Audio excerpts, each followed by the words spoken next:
so far today, that's good. I'm David, I'm the marketing director, so blame me for anything non-related to the Loudspeaker sound. Russell, as I've told quite a few of you, started the business 7 years ago, and prior to that he was Wharfdale, Bowes and Wilkins, hi-fi retail, so a lot of experience in retail with customers, selling and installing systems, and then latterly designing systems the last 7 or 8 years. So the Russel Speaker design is a brainchild of Russell's, something he's always wanted to do, and it's a unique design of speaker, and it starts with the fundamentals, which are the drive units. And it seems strange, but very, very few people ever listen to the drive units before they incorporate them in their speaker designs, which is a bit weird, because that is the starting point, and if you lose stuff there, you're never going to get it back again. So Russell, who's a legend in his own lunchtime, will now do the actual meaty bit. Thanks very much. Thank you. Thanks for staying. What I wanted to say is that we're really here for you. I know that in many things that I do in life, I get very frustrated because I know A and I know C, but I can't get the answer D because I don't know what B is. Sometimes it's a simple question and I feel very embarrassed to ask. So one of the things I wanted to do today was, if anybody has any questions that you might think are stupid, they're not. It can be stupid answers, but they're stupid questions. This is an opportunity for us together to ask questions, also give opinions. This is really designed for you. So anything that comes to mind, you're more than welcome to answer. And what I'm going to do is, in case everybody's thinking, get on with it so I can get to the pub, my plan is just to go through some of the ways that I go about designing a speaker. I have to say it's not the only way, and there are many, many other people who have other ideas that work amazingly. But what I've done is what I believe in. So I'll start a little bit by saying what I want the speaker to do. Ideally, a loudspeaker should just get out of the way. Stop and start, very much so. But it shouldn't be in the way. It was John Bowers, actually, the founder of Bowers and Wilkins, that said many years ago, the best loudspeaker is not the one that gives you the most, it's actually the one that loses the least. It's actually quite an interesting way of thinking about it. And as David was saying, it starts with the drive unit. If the drive unit loses a lot of information, there's nothing else you can do in the chain to bring it back.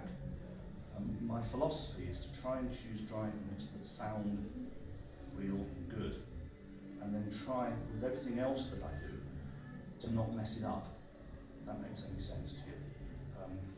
So I'm going to do something that's really ridiculous and crazy. I'm actually going to play you a couple of raw drive units. So the first one you're going to hear is this. This is a woofer that comes out of the Red 100, which is the first loudspeaker we ever made. I'm going to play it raw, no cabinet, no crossovers, it's just the drive unit. And then I'm going to compare it to another drive unit that comes from a very well-respected manufacturer and a very well-respected drive unit manufacturer, but I'm not prepared to say who it is, simply because it's not about disrespecting somebody else, it's just to show you what can happen. And I'm hoping that you can hear it. You know, this is quite a big room. I'm normally sitting here like this, holding it like that. Yeah. So to do this in a room full of people, it's a bit of a gamble, because I haven't really been able to rehearse it. So I've got no idea what's going to happen. So we'll try. Do you want me to hold one and you hold the other, or is that something like that, maybe? You do that? That one? Yeah.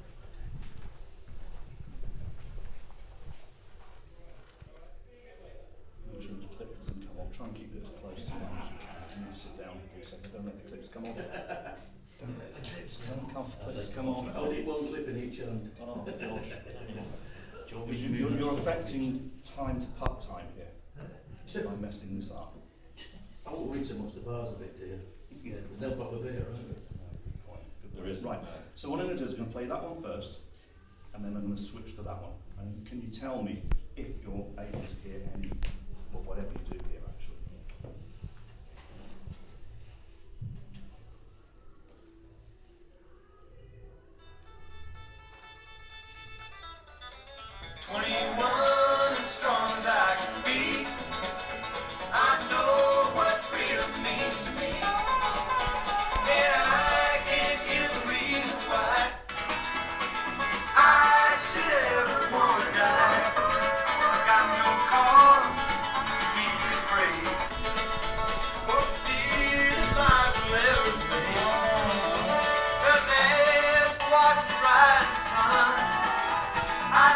Okay, did anyone hear a difference? Oh yeah, big difference.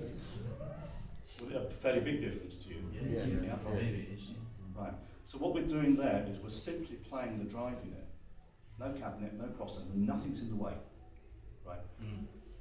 So that's our starting point. Whenever I get a drive unit, that's what I'll do. Now, do you want to hear what happens with a tweeter? Listen, can I just ask you a question there? Yeah. You said You could hear feeding the the whole difference, signal. yeah. Sounded a lot more muffled, didn't it? Yeah, the yeah. second You're one. never going to Yeah. give that drive unit the whole signal, right? So shouldn't you just be listening to the bit, the part of the frequency range you want that driver to do? Good question. Right? Because you might be hearing sound effects of things that you're actually not interested in, how it behaves. Right? Is there anybody in here who's French? Right, great, so I can say this. Do you know what a French shower is? No, it's when you have your arms smelling like crazy and you put deodorant on top to cover it. Right? That's what happens because you cannot switch a drive unit off completely. Right? You can only make it go at a certain level. So whatever's there that's horrible will always appear. So there are. So by doing what he's saying you do, you just be masking the... Yeah, you try to problems with cover it up. yeah. You try to. Some people use damping materials and over damp the speaker to try and get rid of it, or they cross the crossover too aggressively. But at the end, those things are still there and they're still lurking beneath the surface. So it's much better to not do it. And one of the things that this is actually a very good question. With tweeters, BMW did some fantastic research because a lot of people have suggested that metal dome tweeters don't sound as good as a soft dome. And the reason is that with a metal dome tweeter, they normally have a massive resonance, about 30 kilohertz, way outside what we can hear. So you would think it doesn't matter. With a soft dome will gently roll off from about 18 or 19k. But when you compare the two, you find that the metal dome sounds aggressive and sharp and not natural. It's because of that nasty peak that occurs at 30 kilohertz. So if a driver has something that's not right, even if it's outside the band you're going to use it, it will do damage to the sound. Right, tweeters. Tweeters. This is again a tweeter from Russel Kaufmann 100. This is a similarly priced tweeter, actually from Poland, as this one was.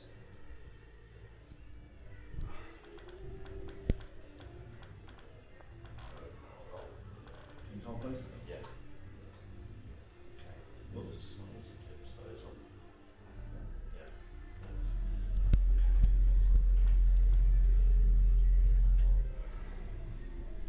Ready? Yeah.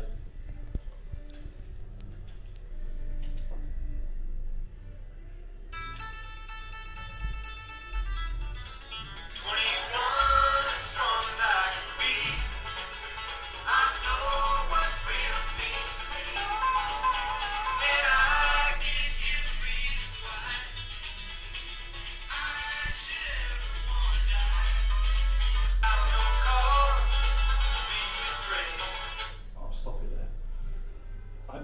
Did you hear that? Mm. Yeah. Now I'm going to use. There was quite a big volume difference. Yeah, There yeah, was. there must be a difference in Yeah. impedance Yeah. or efficiency. So this is a more expensive tweeter. I'm going to play a really expensive one last. It's a really fabulous tweeter actually. Can you do that?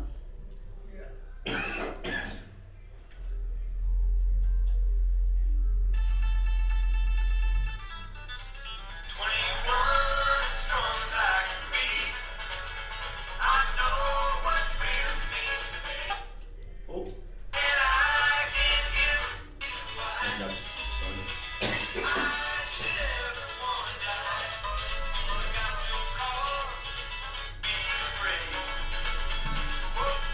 Right, I guess you heard that now. Oops. This is a scan speed, and I can name check it because it's really good. And it's also very expensive, but it's really, really good. So this one was about twice the price of the Russel K one. This one's what, 20 times the price? Good. I can do that. So you'd normally get something like this in a 30,000 pound speaker. Tract. Right. Ready? Yep. Thank you.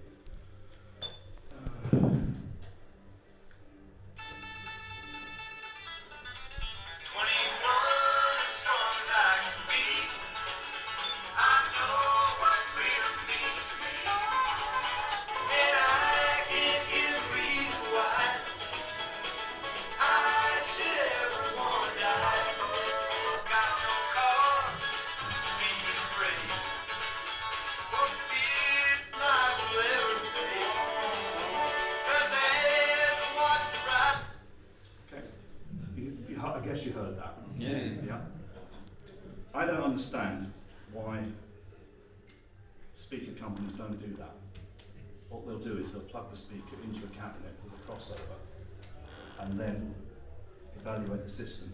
But to me, you can root out so much junk before you get to the next stage. And what it means is if there's nothing nasty, Less to fix. that's the fix, exactly right.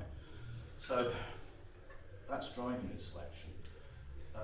The other thing that I suppose is a bit contentious, not many people do it, is that Russel K does not use any damping inside our loudspeakers. So I'm going to attempt to demonstrate the difference between having a speaker with damping and one without, see if you can hear it. Just out of interest, the really expensive one was a lot less bright. There was a lot less treble coming out of it. Yeah, yeah. Well, that's, It's got a wider frequency range. yeah. Ultimately, I don't think this is perfect, I just think it's really, really good. What I love about this one is that it does what I need, which is it's got speed, it's clean, and it's got lots of information, and that's what I really want. Did you think that was better? It went lower. No, trouble is you were giving it full range, weren't you? Or both of them get full range? Yeah, so that The- one seemed less in the, the vocal frequencies, Your Yours is more, more, what do you call it, High wider frequency, frequency range. Yeah, this thing will go down to 500 hertz. Yeah. And that's really good if it can, because it means that the range we're using will sound better. So this can do more than this one can. There's no question about that. Okay, so apart from this tweeter, can I ask you to take those off? There's ever a prototype of the Red 100, the very first one that was ever made. Take the damping out. I believe you can see that it's got shelves in with holes in. Can you see that? Oh, Yeah, just looking backwards. Yeah, shift it back, Yeah. yeah, couldn't get it more, yeah, top and bottom.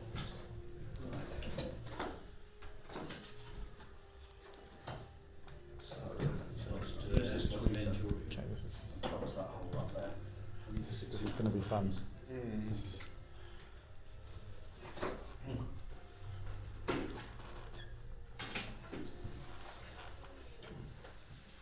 Oh dear. As I'm facing the tweet, the woofer, this way round, for two reasons. One, it's a lot quicker to put it in and out.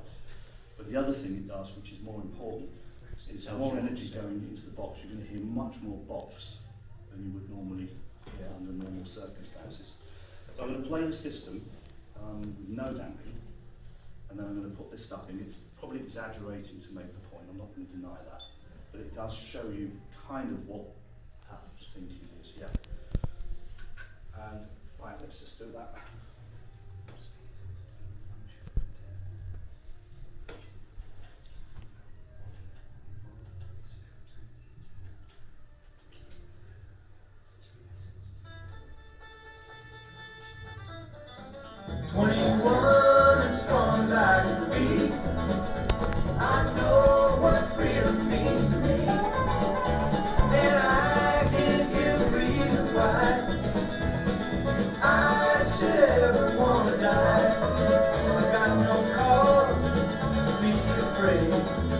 Just stop it there. And play it again, just so you get used to it, and then I'll put some damping in.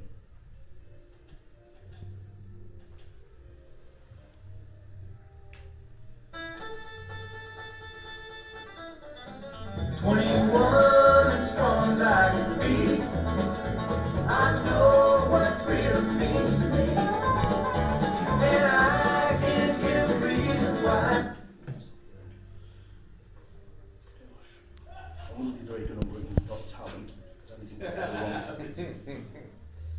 Mm.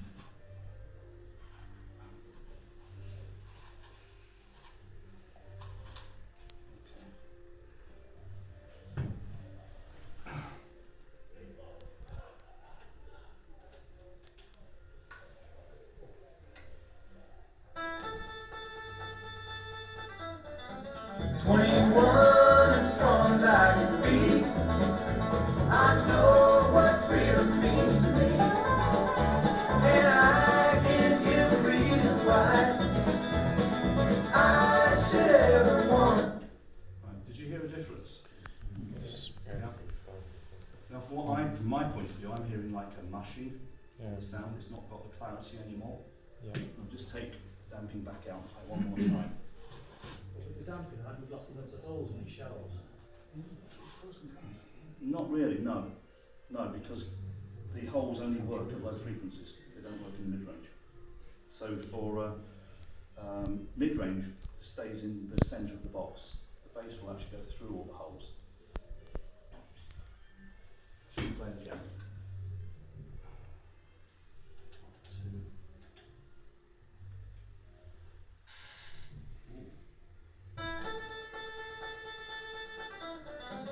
21 as strong as I can be.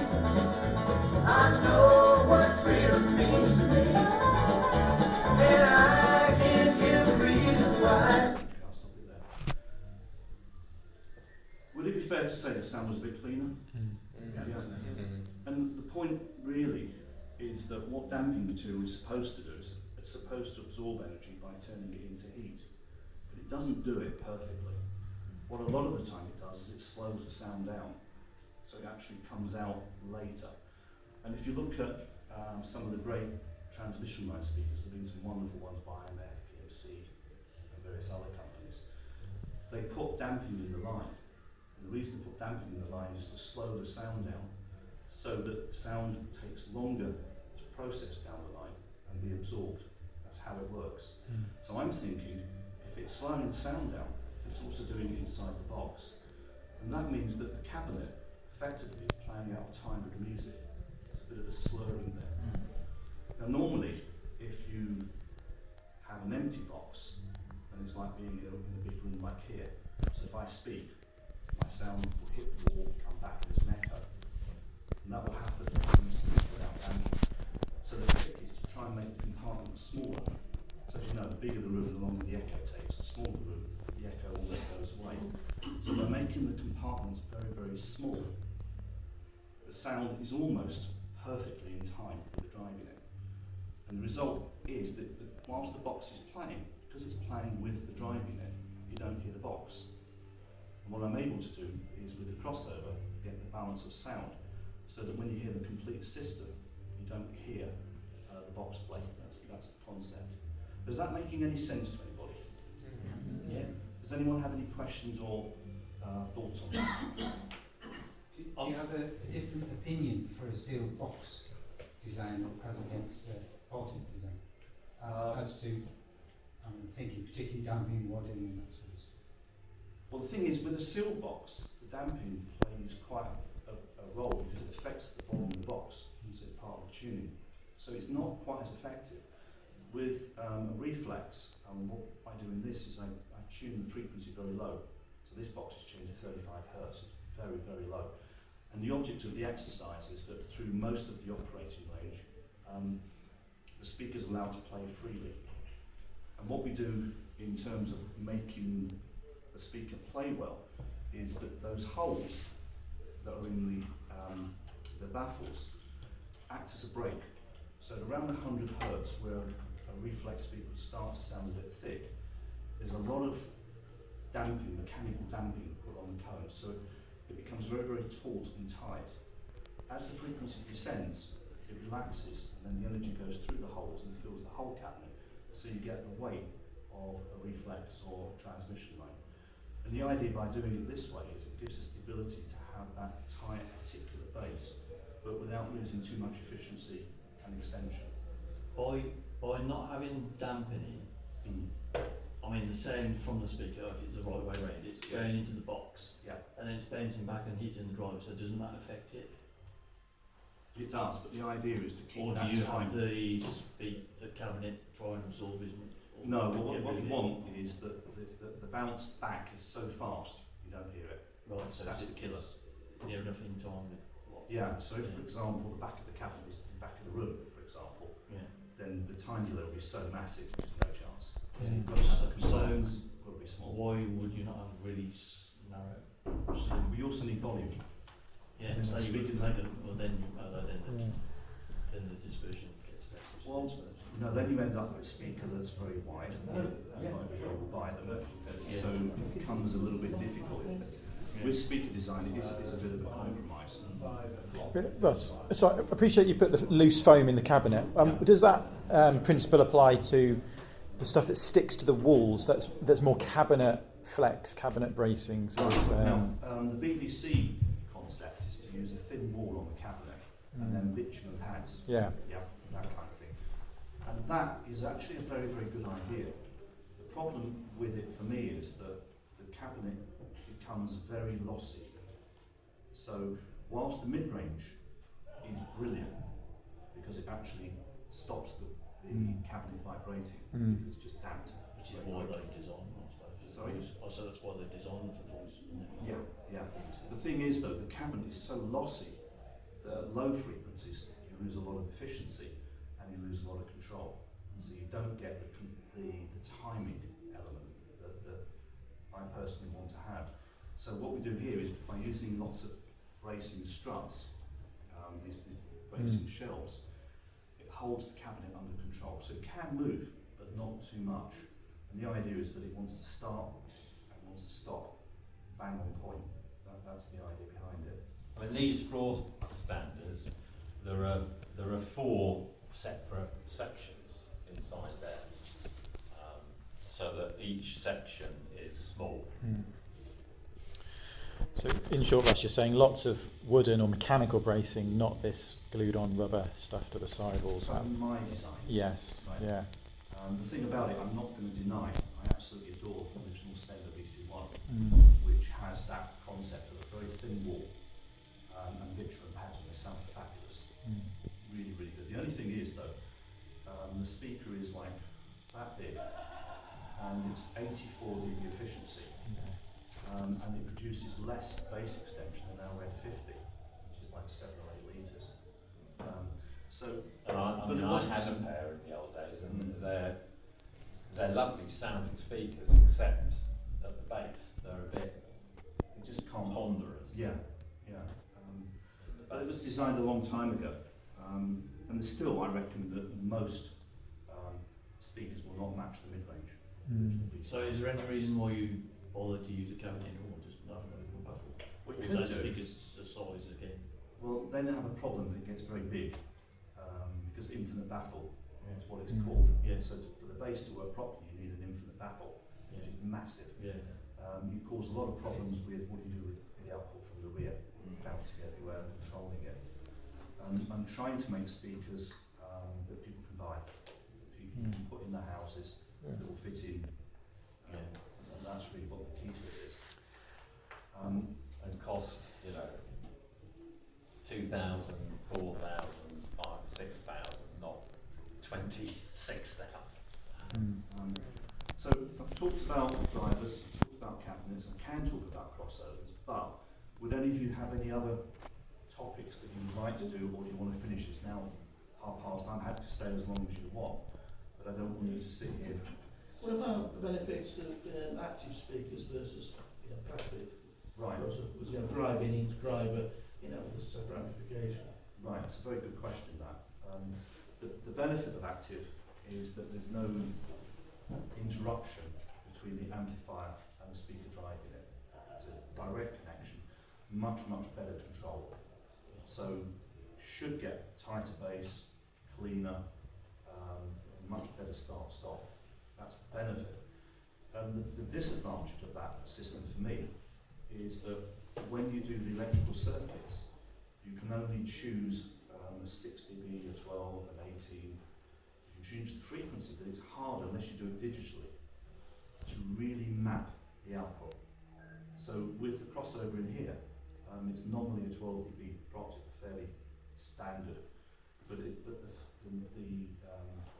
components are not textbook values. They've been specifically chosen to get exactly the raw characteristics I want, so that the drivers meet perfectly. I have heard some speakers where the active version doesn't sound as good as the passive because they've used a standard textbook crossover. I'm not convinced that's right. If I'm to build, let's say, a really expensive speaker, what I would choose is active for the bass and active for the mid-range, because big crossover component, big coils and capacitors lose a lot of energy, whereas little tiny capacitors and little tiny crossover resistors, capacitors, coils used in the higher frequencies lose a lot less. So I would use, from the bass to mid-range would be done actively, but from mid-range to treble I would do it passively. So wouldn't they design the amp that's driving the tweeter specifically to drive the tweeter and change the components Yeah, to suit but it? it's difficult to get to map. In other words, to get exactly the shape of roll-off. If you want textbook 6, 12, 18, it's quite easy to do. But if you want to have it all actually 15, or it starts there and goes like this or whatever, it's much, much harder to do. If you're doing it digitally, then it's a piece of cake. Because I've had ATZ speakers before then, and they're obviously actives, and they seem to work quite well. Right. Well, one thing I would say, great brand, and I've never suggested that what I do is perfect and everyone else is awful. What ATC do is really good, without any question. But if I'm to do it for a Russel K, I would find it limiting to do it that way. So I wouldn't really be comfortable. I'd probably prefer to go digital, because with a digital I can control anything, and I'm so fussy about every little detail. It's really important to me. So once you've picked your drive unit, Yeah. where do you start with your crossover? Right. So what, driving it, then cabinet. And the next thing I do is I start measuring, and I use one speaker only in mono. So I'll start by simulating. I've got some software to get what looks like a flat response. And once I've got what looks like a flat response, I'll then build it and start listening and measuring. And what I'm looking for is a decent impedance curve and won't upset an amplifier. 2, I'm looking for a relatively flat frequency response. And number 3, very importantly, I'm looking for when the woofer output changes to the tweeter, that it's really in phase. Now, a lot of crossovers are not that good at phase, so although they measure quite flat, because there are phase errors, either just before the crossover or just after, when you move off axis, you get quite big changes in the output. Because what happens is the time the woofer takes to hit you for sound compared to the tweeter changes as you move, and that can have disastrous effects unless the phase is really accurate. So I'm looking for the most accurate phase I can get, switching from the woofer to the tweeter. So I'm doing that. When I get the measurement looking good, I'm listening forever and ever and ever on sound. I spend hours listening to music, a lot of speech. spend hours upon hours making subtle little adjustments. And one of the hardest parts of the job I have that drives me crazy is when I start work in the morning. And I'm thinking, oh, this is, I can do better than this. I get to the end of the day, and I think, yeah, I've cracked it, go home, have a fun. Come in the next morning and it sounds junk. And I end up going back to where I was the day before. The frustration on that is incredible. Sometimes I can even get conned into thinking I've done it perfectly, and I'll go and see maybe a friendly dealer or a friend in another room. Amazing. Plug the speakers in somebody else's environment. Oh, I can't believe I did that. It's awful. And the trouble is that it's so easy to fool yourself to believe your own publicity. You know, I've got this great idea, I twist this round here, I plug it round there, no one else has done it before, it's great. And I think it is until I play it somewhere else and somebody calls me an idiot, which happens quite a lot. Don't you need a second person as a dual validation then? What happens then is that you learn to build speakers that have their faults as well as your own. Oh, right.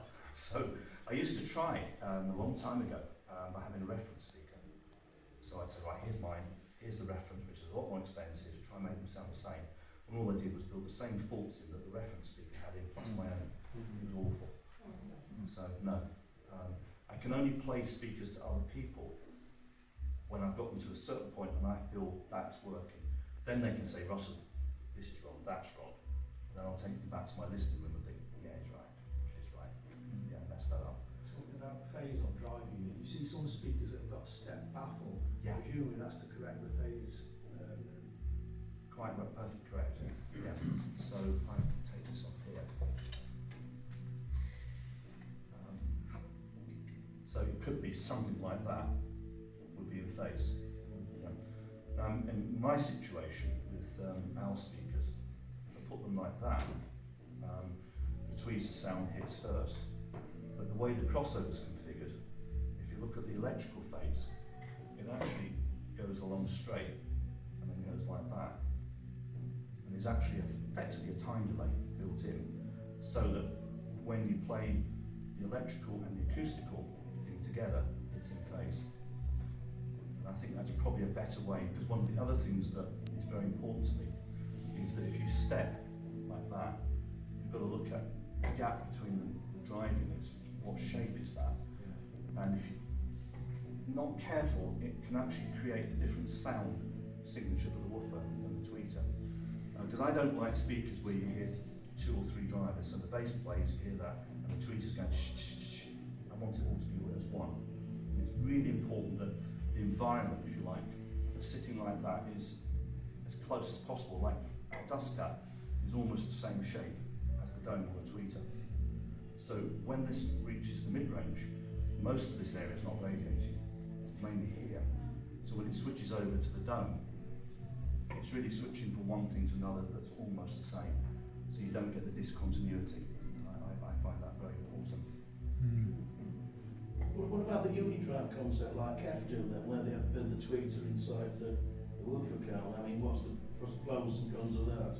Well, the pros of it is that if the tweeter's in the middle, no matter where you move, the relationship of the 2 drivers is constant. So therefore, yeah. Depending on where you put the tweeter, because the tweeter sometimes gets you further forward, but the acoustic centre is the same. Yeah. And that is important. So you can move around the room, and the sound doesn't really change much. The downside is that that cone is moving, the tweeter's in the middle, and the tweeter's bouncing off there, it's moving. It's not Are fixed. some of them sort of in the centre but not connected? They are, but what's happening is that this drum is playing, isn't it? Yeah. So if that's playing, it's vibrating. Yeah. So the tweeter's bouncing off of a moving surface, which with our situation. I thought, don't Tamil have the tweeter in the middle and it's completely They've got a wave. independent? Yeah, they have. They've got a waveguide, Yeah. but it still hits the cone. And one of the things you can see if you want to find out for sure is that the output from the tweeter will hit here and then bounce back. And when you look at the measured response, there's a dip at 10k. If you ever see on any driver with its coaxial a dip at 10k, that is where you get cancellation. Yeah, but it's still going to be some energy, it's still going to be radiating off of there. That's the downside. From a personal point of view, I actually love it. I think it's great. And I wouldn't be adverse at some point to using a design like that. But in every design I've come across, there's always compromise. Just playing one thing against another. Yeah, I assume you're a fan of better crossover components as well, like the more expensive capacitors you can get, and also maybe isolating the crossover so it doesn't vibrate so much. Something like that. The best, can I have crossovers in there? The best capacitors, or most expensive ones, don't always sound best. Yeah, I was going to say that. If you can see that, that's a crossover from a Red 100, this one here. So these capacitors here are not the most expensive, but they've all been listened to much the same way as number driving is. And if they play music, I'll use them. If they're cheaper, because the price of the product can go down, and that's important. But what is important is how the components on here are orientated. Yeah. So there's always been a big debate about coils. The ferrite coil, people criticise because they say that it saturates and distorts, and therefore all the purist audiophile guys will have air core. Now the thing about an air core coil is that it's not very efficient, because you have to have lots more turns to get the value. So the DC resistance of the coil is much, much higher, which means, if you like, you're going another step away from active speaker system. So what we do is we use a special coil here. It's got a funny name. It's called a ferrite core. So a closed field ferrite core. And what happens is that it's wound in a very special way, so that when the speaker plays, if you like, the radiation off of here comes in one place only. So if you orientate it correctly, the radiation comes off and goes that way. Whereas with a ferrite core, the worst part about it is it's almost like an omnidirectional. It goes everywhere. So a ferrite core, which can have a low DC resistance, is quite good for bass, but it messes up everything else. We found this coil, it's been used, BBC use it in the Spender BC1. Costs a lot to make, and we have these made specially for us to our spec. But what this will do is, because of the way it's wound, you need less turns, so the DC resistance is really, really low. But it's halfway towards having an active speaker, but also it doesn't pollute the rest of the board. And then these two components are positioned so they don't hurt each other, and that's a key part of what we do. So that's why you've got them at 90 degrees to each other. Yeah. Yeah. Is there any benefit to having the crossover outside of the box, so it's not, I suppose, affected by the same vibration? Yeah, definitely. Is that why a lot of companies use resin? Yeah, I'm not sure resin is great. Yeah. I sometimes find that if you do that, it's again damping. Yeah. It's stopping something from doing something you Yeah. would normally naturally do. I'm not Yeah. convinced about that. But if it's possible to take the crossover out of the box, I think it's a great thing to do. Slight disadvantage that you've got connections, because how does the wire get through the cabinet? So normally it's a plug and socket thing. Yeah, Lynn, I was a barracks used to have a shelf in the stand to do that. Yeah. So you So you want could change from active to passive. right. Yeah, But and what some you- of the named speakers, the SPLs, DBLs, they were all the same, yeah. Crossover presents, I've seen them mounted underneath in a flute type arrangement, so it's not actually in the box, it's not subject to the. I think it's a great idea. Yeah. You've still got the, Yeah. if you like, the integration. Yeah, I actually think it's the right way to do it. I don't think it's quite practical of what we make now. Well, a then small you speaker. get to the cost and complexity, Yeah. don't you? Yeah. Yeah, Okay. but certainly the next speaker we do up in our range, you will have an external crossover for sure. But I think it's a really good thing to do. Definitely. What type of resistors do you use?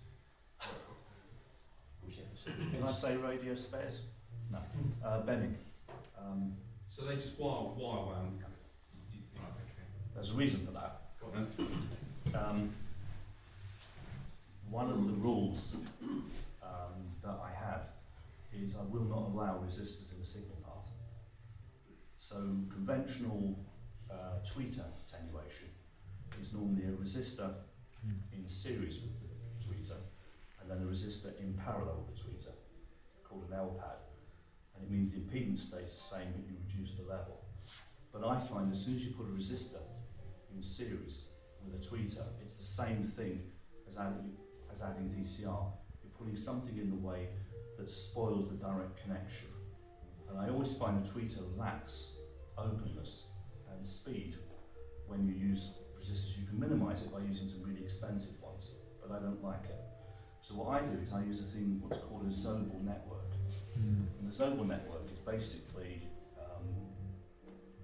if you take the positive connection on the tweeter, add a capacitor, and then a resistor, and connect the resistor to the negative, so the two components go across the tweeter.